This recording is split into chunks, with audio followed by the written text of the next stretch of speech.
The risk of cybercrime has increased at an exponential rate over the past year and has emerged as a major threat to the business sector.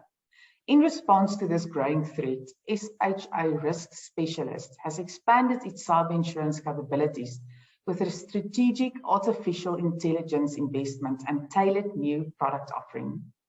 Today, I'm speaking to Alicia Narainsamy, Underwriting Head for Digital Distribution, and Sizwe Cakwebe, Cyber Risk Manager, both from SHA, about the offering and some general stats when it comes to the world of cyber insurance. Thank you for your time, Alicia and Sizwe. Thanks, Rianet, for having us. Okay, so maybe we can start with some general stats on cyber incidents, how it escalated the last 2 years, specifically this work from home story, and where the biggest risks are for individuals, but more specifically for businesses. Alicia. Yeah, thanks, Rianet. It's always great to start with some hard-hitting facts, right? So from our annual risk review survey, the last one that we did, we interviewed about 900 small to medium-sized enterprise. And Rianet, the data extracted there revealed that about 37% of SMEs reported suffering a breach just in that last 12-month period. Now, further stats from that indicate that 19% experienced ransomware attacks. But Rianet, this is where it really gets interesting for us, right? 50% of those entities who actually paid the ransomware were hit a second time round. But why is this happening, and what's so interesting about it? Well, the ransom here, Rianet, averages between 10 to 20,000. So you're probably sitting there wondering, okay, relatively okay for a medium-sized small enterprise. And yes, it is small enough for an SME to consider paying the ransomware. And that's a reason why the frequency of it is occurring. So is this a false connotation then that SMEs don't need to have cyber insurance? Absolutely. A definite false pretense to adopt. So small businesses, Rianet, really need to caution themselves here around this type of thinking and really take the necessary steps to firm up their security posture. That is very interesting stats. Are there specific types of businesses that get hit harder than others? What are the trends that you are picking up? Sizwe, maybe you can talk to us about that.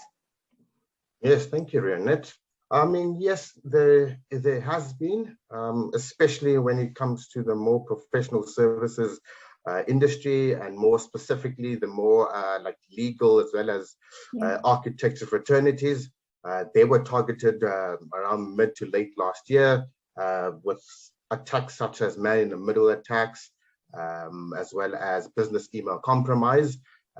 So basically what happens is that there's business email compromise. Invoices are the banking details on invoices are pretty much changed, and then subsequently, the wrong account is paid into. That happened quite a bit late, mid to late last year.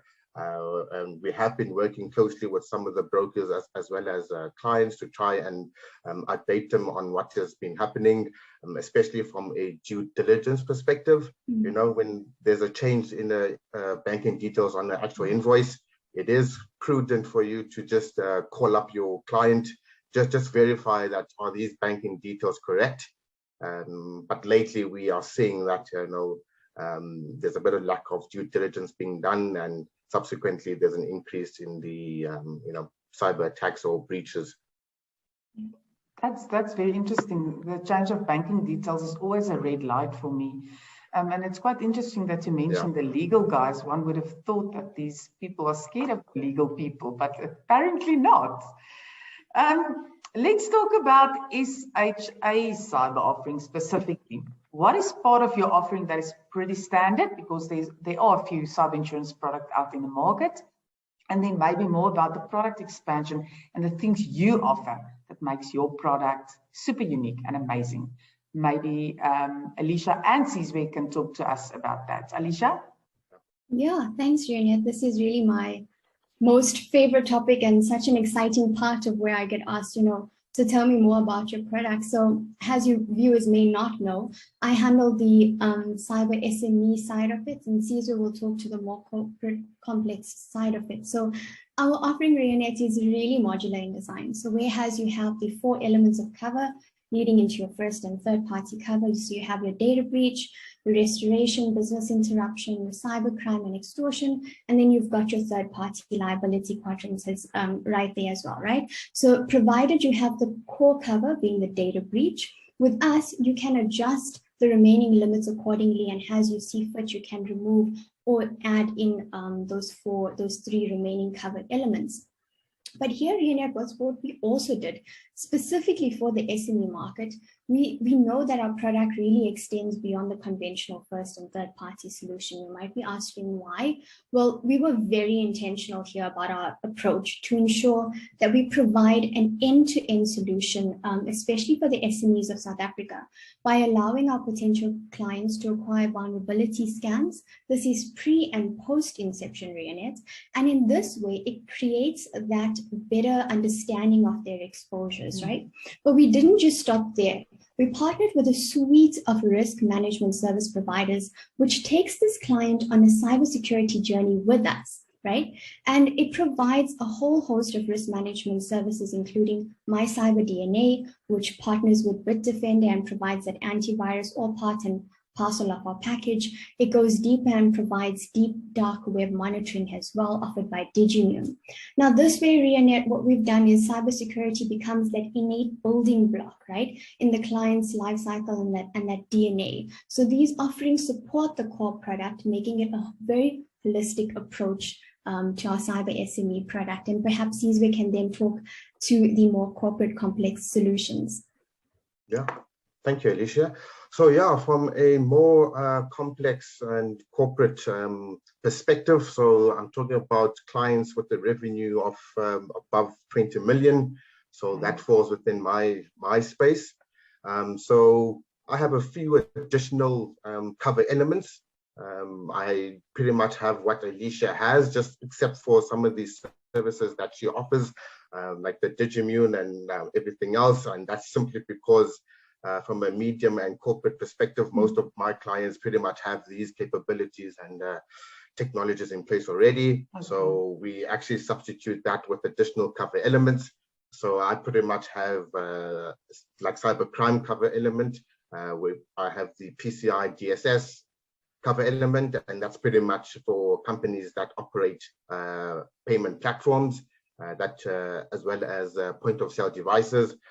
From a third-party perspective, I have network security liability as well as media liability, right? So that's just to substitute for all the niceties that Alicia has. So that's a one-up on her and that one. But also from an underwriting perspective, SHA does pride itself on the fact that we underwrite clients upfront. We don't wait for an incident to happen before we go back to see what do you have in place, what don't you have in place. Because you don't have this, we cannot pay, right? So we pretty much are upfront with everyone, with all our clients, and we tell them upfront what you need to work on, what you have in place. You will be covered for X, Y, and Z. So that's pretty much what we really do pride ourselves in. Yeah, I'm surprised to hear that you mentioned that. So I assume that there are some of the products in the market that are not upfront in terms of risk assessment. My next question, I'm going to incorporate into the one after that. So I wanted to say, no, maybe you can answer it. Alicia, in short, why should brokers use? My next question talks about the broker stats, but maybe you can just in short tell us, why should brokers then use the SHA offering? Because it sounds very complicated.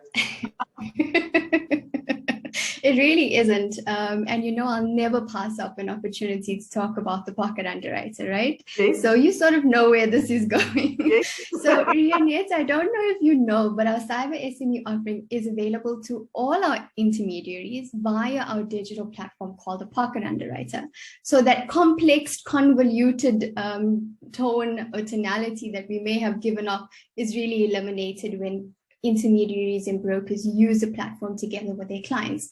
But what does this enable them to do? So brokers, I enable them to provide their clients with the cyber SME quote Rianet under 10 minutes, and brokers can use a pocket underwriter online or in person with their clients, acquire quotes in real time. So there's real-time pricing. They can explain the complex covers and much more. So they can watch how cyber cover unfolds, what to look out for. There's lovely claims videos that's packed in to our pocket underwriter as well. And then it goes in depth, explaining what data breach is, explaining restoration, explaining cybercrime in much detail.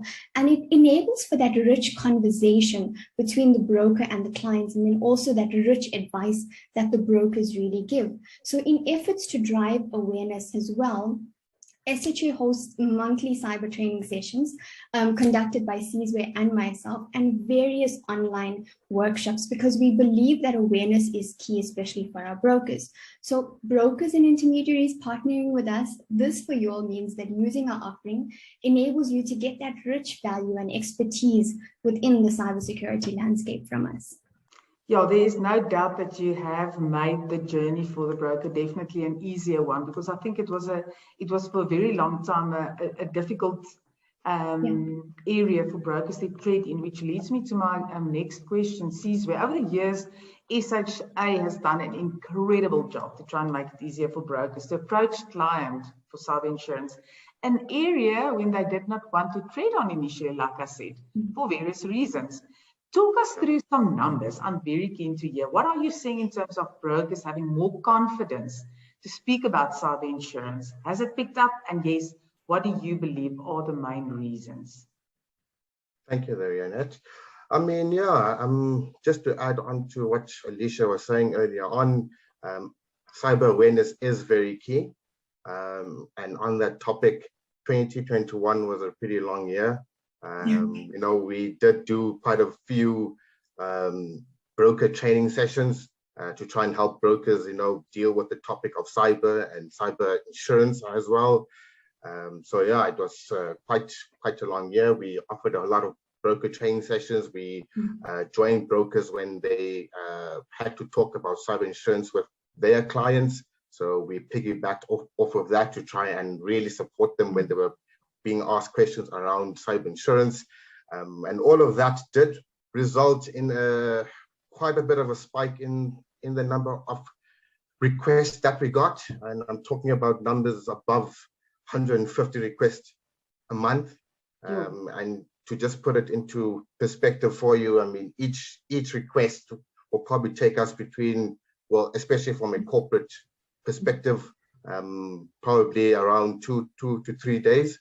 So if you get about 150 and more a month, it does get a bit, you know, hard and lengthy. But also another contributor, I would say, would be Poppy.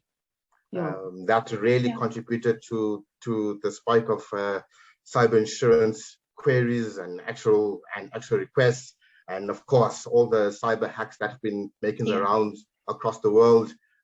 That has also been contributing. I will also say there has been increased spikes in the number of breaches towards the SME space as well. So there's been a lot of activity when it comes to cyber insurance. It does seem like you guys are making it easier for the brokers. So I think it's probably part of your message. But before I take over your message, your predictions on cyber attacks, Sizwe, what are we going to see? Is it going to increase? It sounds already quite hectic. Oh, it's definitely going to increase. We've just seen all but a little drop in the ocean, really. I mean, we have the fourth industrial revolution almost upon us. We have companies migrating to the different cloud platforms. We have the increased use of social media and whatnot, and all of that will probably contribute to the increase in cyber breaches. I mean, beginning of last year, we saw the MS Exchange server being attacked. Mid last year, we probably saw the DOJ from a local perspective. We saw the DOJ Transnet as well as the space station. I didn't even know that we had such a thing. And then towards the end of the year, we saw the Log4Shell or Log4j vulnerability ruin a lot of cybersecurity guys' holiday. So there's a lot of activity. You can probably expect a good 10 big hacks or breaches, but in between all of those, there are thousands of breaches that are going around, making the rounds across the world. So there's definitely going to be an increase. Like Alicia was saying, cyber awareness is key. The human element is always, you know, fallible.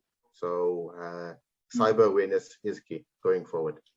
And just to jump in there, Rianet, on that Log4j, Log4Shell vulnerability that Sizwe alluded to earlier, it was over a weekend. I remember because I sat up on a Sunday night working with our partners to do the comms. And the beauty part of it is that, just going back to that risk management services, partnering with them enabled us to disseminate comms by that Monday to our clients on what they need to do, who they need to call to get help, and just holding their hand, especially with the SMEs, to sort of, you know, curb whatever exposure they might have had over that weekend, which is a fantastic tool to our SMEs and our corporates alike. Absolutely, absolutely. Lastly, Alicia, some advice, and we'll just comment to our readers. This is for so long been a difficult area for brokers. But I think what I see and what I hear, it is getting increasingly easy. So what is your message? Absolutely. I mean, you hit the nail on the head. It's getting increasingly easy. Why, Rianet? We must be cognizant of that digital culture that's brewing, right? And the reality is that SMEs and brokers alike are required to adopt such a culture or face disruption, right? That's just one of the ways you're going to go. So that push towards digital transformation and a digitally transformed environment, Rianet, opens up a playground for hackers. So if the entity is not adequately prepared in respect to their cybersecurity posture, they will be at risk. That's the reality of the situation. You know, taking out the insurance, doing your part to mitigate the risk, absolutely on point. But in this ecosystem, and Sizwe alluded to it earlier, what we also find is the weakest link in most instances is the employees, right? Let's just call it what it is. So we must educate our employees and contractors on what cybersecurity is and what their roles are in protecting the organization's assets and information assets, because that's key. Data is the key. Yeah. And this notion, so I often, you know, chat with brokers and chat with people, and they're like, no, that actually cybersecurity falls upon the shoulders of the CIO and the CTO. It really isn't about us. That is absolutely wrong. It's not an IT process. It's a business process. And we must make that paradigm shift, Rianet. So we all need to work together to ensure better cybersecurity posture throughout the organization. And how we're going to do this is by all partnering and creating the awareness that this industry needs to see around cybersecurity. Yes, no doubt that it is a critical role for the broker. There is absolutely no doubt in my mind. Yeah. Thank you, Alicia. Thank you, Sizwe, for a great chat. I am sure there's hopefully some business coming your way, because I'm sure there's still people that talk to clients and they're so aware of the fact that it is an issue, but they just not ready. SHA is making it easy. So thank you for that. Get in contact with us. Yes, my contact. Thank you very much for the chat. I appreciate your time. And there's also a bigger profile in the FAnews magazine, February edition 2022. So make sure you also catch up on that. Thank you for your time, guys. Thanks, Rianet.